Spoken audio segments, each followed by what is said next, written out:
monsieur le ministre li nga xam ne moo am ci réew mi te kenn mënu ko dindi fan yi rek day feeñ te tous les jours day gën a feeñ ci gàmmu gi la benn vidéo circulé ne xamoon naa ne dinañ tëj Khalifa Sall ndax dañ ko woo ne ko bul voté non mu voté non ci référendum bi ñun ñi voté woon non nag kon ñu ngi en sursis barki démb nga présider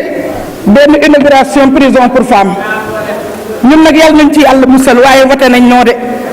voté nañ non te bu fekkee ni votu non wu Khalifa Sall moo tax ñu tëj ko loolu leeral na ni kenn dootu fi waxati justice parce que nag dëgg wax day jeex dañ ko ne bul voté non mu voté non moo tax ñu tëj ko loolu wax day jeex te kenn démentiru ko ñun député yi nag nañu ku si yàpp bopp réer na làmb sam kaan parce que nag kenn ku nekk dara mën na laa def te toujours dama koy fàttali ni policier boo fekk ñu koy dóor yeneen policiers yi dañuy ñëw rek dóor ñu laajte mu ko lan moo xew ñun yàlla ñun la nattoo 13e législature bi nattoo ñu bokk langue fii kon nag bu fekkee ni parti moo tax kenn ku nekk di ŋàññi sa morom